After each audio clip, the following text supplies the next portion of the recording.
नमस्कार बंधू भगिनींनो, अविरतराजे बिरादार यूट्यूब चॅनलमध्ये आपल्या सगळ्यांचे स्वागत आहे. शंकराचार्यांचा वाद हा सगळ्यात जास्त चर्चेत आलेला आहे. का? तर शंकराचार्य जेव्हा स्नानासाठी कुंभमेळ्यामध्ये जात होते, तेव्हा त्यांनी ज्या पालखीमध्ये जात होते, तर त्यांची पालखी प्रशासनाकडून, पोलीस प्रशासनाकडून अडवण्यात आली आणि त्यांना रोखलं त्या स्नानासाठी जाताना. तर शंकराचार्यांना नोटीसही देण्यात आल्या. त्यानंतर आता हे सगळा वाद निर्माण झाला. शंकराचार्य रोज वेगवेगळं स्टेटमेंट करत आहेत. त्यांच्या खिलाफ तर शासनाने वेगळी नोटीस दिली. पण हे सगळं झालं असताना स्नानासाठी जाताना रोखणे ही एक बाजू झाली. पण त्याला अंगीकारून दुसरी बाजू प्रशासनाने मांडली आणि त्या ठिकाणी शंकराचार्यांची जे शंकराचार्य हे पद आहे, हे कशावर आधारित आहे, ते खरं आहे की नाही याच्यासाठी त्यांना नोटीस मागितली. कोर्टामध्ये त्यांना ते प्रकरण न्यावं लागलं. आता शंकराचार्यांनी त्याचं उत्तर दिलं, की धार्मिकतेनुसार त्यांचं ते पद आहे. पण डायरेक्टली त्यांची ते एक पदवी मागणे किंवा ते खरं आहे की नाही, हे कुठेतरी वेगळेपण दिसून येत आहे.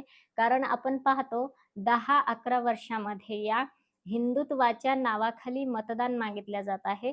सरकारची 3री टर्म चालू आहे. तिसऱ्यांदा एका पक्षाचं सरकार जर विजयी होते अर्थात भारतीय जनता पार्टीचं, तर ते फक्त एका गोष्टीमुळे, ते म्हणजे सुरुवातीला जेव्हा ते विजयी झाले आणि सत्तेवरती आले, तेव्हा हिंदुत्वाचा मुद्दा घेऊन हिंदुत्व बरोबर लगेच ते भगवा घेतात आणि भगवा, भगवा करत मतदान मागतात. पहिल्या इलेक्शनला 2014ला अर्थात त्यांना भगवा आणि हिंदुत्व म्हणूनच सत्तेवरती आणल्या गेलं. जनतेला वाटलं की खरंच आपल्या धर्मासाठी आपण यांना निवडून दिलंच पाहिजे. नंतरच्या 2 टर्म त्यांनी आपोआप स्वतःहून निवडून येऊ शकले. तशी सेटिंग त्यांच्याकडे निर्माण करता आली 5 वर्षे सत्ता भोगल्यानंतर. पण आता जे शंकराचार्य भगव्या वेशामध्ये आहेत, ज्यांचं अंतर, बाह्य, तन, मन, धन सगळं भगवामय आहे. अर्थात हिंदू धर्माचे ते प्रमुख मानले जातात. 4 आश्रम, 4 मठ जे पूर्व, पश्चिम, दक्षिण, उत्तर आद्य शंकराचार्यांनी हिंदू धर्मासाठी जे निर्माण केलेत आणि त्या ज्ञानाच्या गंगा आहेत ते 4 आश्रम.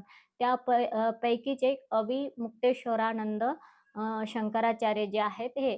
तर आता हे महान संत मानल्या जातात शंकराचार्यांना.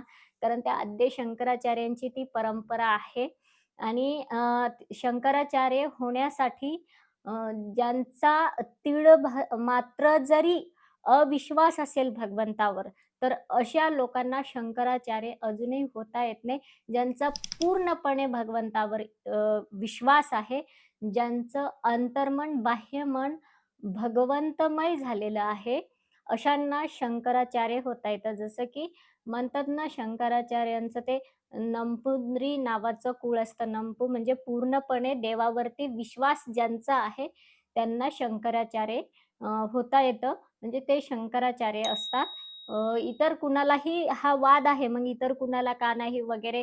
कारण जर आपण पाहतो, की आपल्या देशामध्ये असे अनेक समूह आहेत, अनेक संप्रदाय, अनेक जाती आहेत, की त्यांचे वेगवेगळे संप्रदाय असून, समूह असून सुद्धा काही जण देवावरती विश्वास ठेवत नाहीत. काही जण रात्रंदिवस देवाची पूजा करत असले, तरी कुठेतरी देवाच्या बाबतीत थोडा का होईना त्यांच्या मनामध्ये संशय शिल्लक असतो, की देव आहेच की नाही? देव सत्य आहे की नाही? आणि काही जण देवाधर्माचा रोज प्रचार करत असतात, पण तो फक्त व्यवसाय म्हणून करत असतात. आपण पाहतोच आता अलीकडे हे व्ही-आय-पी गाड्या घेऊन वगैरे हे सगळं. तर देवावरती पूर्ण विश्वास असलं पाहिजे, असं जे कुळ ते आद्य शंकराचार्यांचं कुळ म्हणजे पूर्णपणे देवावरती विश्वास, पूर्णपणे. आणि धर्मामध्ये आपल्या ज्ञानाच्या गंगा आद्य शंकराचार्यांपासून ह्या चालत आल्या आहेत आणि धर्मप्रचाराचे हे 4 स्तंभ म्हणजे हे पूर्व, पश्चिम, दक्षिण, उत्तरला असणारे हे 4 आश्रम आहेत शंकराचार्यांचे आणि ह्या आश्रमापैकी अविमुक्तेश्वरानंद हे शंकराचार्य आणि यांचा नेहमीच वाद आपल्याला दिसत असतो. का? तर सरकारच्या मध्ये हा कधीही मिसळवलेले अविमुक्तेश्वरानंद शंकराचार्य दिसत नाहीत. कारण का? तर सरकार जेव्हा म्हणतं की बैल दूध देतो आणि बैलाचं दूध खूप गुणकारी असतं. पण आपला समाज हा म्हणतो की नाही, गाय दूध देते आणि गाईचं दूध हे खूप गुणकारी असतं, म्हणजेच ते अमृतासमान असतं. तर आद्य शंकराचार्य सरकार जे म्हणतं ना, बैल दूध देते, बैलाचं दूध गुणकारी असतं, याच्यामध्ये हा कधीही मिसळवलेलं दिसत नाही अभिमुक्तेश्वरानंद शंकराचार्यांनी. ते त्याचं खंडन करतात, "नाही, बैल दूधच देत नाही. सरकार जे बोलत आहे ते झूट आहे. हे कदापिही शक्य नाही. गाय दूध देते आणि गाईचं दूध अत्यंत गुणकारी आणि ते अमृतासमान आहे. अगदी अमृतच आहे." असं अविमुक्तेश्वरानंद सरस्वती यांचं एक आता आपण हा बोलण्याचा भाग सांगितला, की सरकारच्या एखादी खोट्या गोष्टीला सुद्धा त्यांनी कधीही समर्थन दिलेलं नाही. गायींचा कायदा केला, पण गायीच्या मांसाची जी तस्करी म्हणजे चोरूनच वाहतूक केल्या जाते ना आणि त्याच्याहून मिळवलेला जो पैसा आहे, कत्तलखाने हे सगळं चालू आहे. पूर्वी कमी प्रमाणात गाईचं मांस बाहेर देशात जायचं. आता जास्त प्रमाणात जातो. हे वर्तमानपत्र सुद्धा छापतात.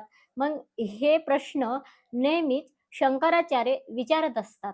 अविमुक्तेश्वरानंद शंकराचार्य नेहमीच विचारत असतात आणि हे प्रश्न समोर आणतात. कधीही सरकारच्या मध्ये हा मिसळवला नसल्यामुळे ते शंकराचार्यांना नेहमीच असं नोटिसा दिल्या जातात किंवा त्यांना असं रोखल्या जातं. आता साहजिक आहे त्यांना हे रोखल्या जाणं. कारण राम मंदिराचा जेव्हा तो उद्घाटन सोहळा होता, तेव्हा भारताचे पंतप्रधान तिथे गेले. पण शंकराचार्यांना मात्र इकडेच थांबावं लागलं. का थांबावं लागलं? तर ते मंदिर पूर्ण झालं नव्हतं आणि तेव्हा हेच प्रश्न विचारले होते. आपलं हे शंकराचार्य अविमुक्तेश्वरानंद यांनी, की जोपर्यंत मंदिराला कळस लागत नाही, तोपर्यंत मंदिर पूर्ण होत नाही आणि कळस झाल्यानंतरच पूर्ण झाल्यानंतर, कळसाचा सोहळा झाल्यानंतर मूर्ती मंदिरामध्ये प्रतिष्ठापित व्हावी. पण हे अगोदरच चाललं जात आहे. ते फक्त निवडणुकीसाठी सत्तेचा हव्यास असल्यामुळे आणि मग तेव्हापासून कुठेतरी सरकारच्या मनामध्ये असणारा हा राग होता शंकराचार्यांबद्दलचा आणि तो राग आता या ठिकाणी कहाळलेला आहे आणि म्हणून शंकराचार्यांना त्यांची पदवी विचारण्यात आली, त्यांना नोटीस दिली आणि त्या ठिकाणी प्रशासनाचा आणि त्यांचा बराच वादसुद्धा झाला. केवळ स्नानच नाही, तर त्यांचा चांगलाच वाद झाला त्या ठिकाणी आणि शंकराचार्यांचे जे शिष्य आहेत, त्यांच्यामध्ये सुद्धा बराच वाद झाला. प्रशासन, पोलीस यांच्यामध्ये वाद झाला आणि हा वाद मात्र सर्वत्र चर्चेला आला. पण हे सगळं जरी झालं असलं, तरी ते कुठेतरी आपल्या धर्माचे गुरु आहेत, आपल्या धर्माचे धर्मप्रचारक आहेत आणि आपल्या धर्माच्या 4 आधारस्तंभापैकी एक स्तंभ आहेत ते आणि तरीसुद्धा त्यांना आपण नोटिसा देत असू, त्यांच्यासोबत वाद घालत असू आणि त्यांची पदवी मागत असू, तर मग आता सरकार कुणाचं म्हणायचं आहे? आपल्याच धर्माच्या, आपल्याच धर्मस्तंभाला आपण जर पदवी विचारत असू, वाद घालत असू आणि त्यांना अडचणीत आणण्याचा प्रयत्न करत असू, अर्थात ते शंकराचार्य आहेत ते आहेत. त्यांना अडचणीत आणण्याचा प्रश्न उद्भवत नाही. तरीसुद्धा हा जो खेळ चालू आहे, तर मग आपण भगव्यांच्या नावाखाली मतदान का मागितलं? हा प्रश्नसुद्धा सर्वसामान्य जनतेला निश्चितच पडतो. कारण आता सगळ्यांना प्रश्न तोच पडलेला आहे ना, की तुम्ही जर भगवा म्हणून मतदान मागता, तर मग शंकराचार्य कोणत्या धर्माचे आहेत? आणि ते तर आपल्या धर्माच्या 4 स्तंभापैकी आहेत ना, तरीसुद्धा त्यांनाच जर असं मागितलं, तुम्ही पदवी मागितली, त्यांची पडताळणी तुम्हाला करायची आहे, त्यांच्यासोबत एवढा मोठा प्रशासनाने वाद घातला. ठीक आहे, त्यांची पालखी रोखली, पालखीला मध्ये स्नानासाठी नाही जाऊ दिलं, तिथपर्यंत ठीक होतं. पण डायरेक्ट शंकराचार्यांच्या त्या पदवीपर्यंत जाणं, हे कितीपत योग्य आहे? कारण की ते पद खूप अभ्यासानंतर, खूप मोठी पात्रता असल्यानंतर मिळतं. कुणालाही शंकराचार्य होता येणं शक्य नसतं. कारण की आद्य शंकराचार्यांचं जे ज्ञान होतं आणि त्यांनी भारतभर जो हिंदू धर्माचा प्रचार केला, ती हिंदू धर्मासाठी महत्त्वाची देण आहे. आणि आद्य शंकराचार्यांची परंपराच आपण कुठेतरी खंडित करण्याचा प्रयत्न नाहीत का करत? असा शासनाकडून असा प्रयत्न केला जावा का? आणि का हे केलं जावं? आद्य शंकराचार्यांनी एवढी मोठी देण दिली आहे आपल्याला. आपलं सर्व जे हिंदू धर्माचं जे ज्ञानभांडार आहे, ते आद्य शंकराचार्यांपासून आहे. अगदी आद्य शंकराचार्य संपूर्ण भारतभर फिरून शेवटी ते पांडुरंगाविषयी सुद्धा अष्टक लिहितात. महायोग पीठे तटे भीमरथ्यम. हे जे वर्णन करतात पांडुरंगाचं ते किती भगवंताचं देवी-देवतांचं त्यांनी वर्णन केलेलं आहे. देवी-देवतांचे अष्टकं त्यांनी लिहिलेले आहेत. देवी-देवतांना नमन करण्यासाठी देवी-देवतांच्या स्तुत्या अवर्णनीय आहेत. आद्य शंकराचार्यांनी जे देवदेवतांच्या स्तुत्या केलेल्या आहेत आणि ते जे लिहिलेल्या आहेत ना, अवर्णनीय, अद्भुत आहे गायनासाठी. अगदी असं मन प्रसन्न होतं. अगदी मन भारावून जातं. एवढी सुंदर आद्य शंकराचार्यांची परंपरा आणि आज कुठेतरी तुम्ही खंडित करण्याचा प्रयत्न करत आहे. हे कुठेतरी राजकारणाच्या दृष्टिकोनातून हे चुकीचं आहे, असं सर्वसामान्य आमच्यासारख्या लोकांना तरी वाटतं. आता सत्तेसाठी ह्या लोकांना काय वाटतं, हे यांचे स्टेटमेंट रोजच करत असतात. पण सत्तेसाठी कुठेतरी धर्माचे जे स्तंभ आहेत, त्यांना कुठेतरी हात घालण्याचा यांनी प्रयत्न करू नये.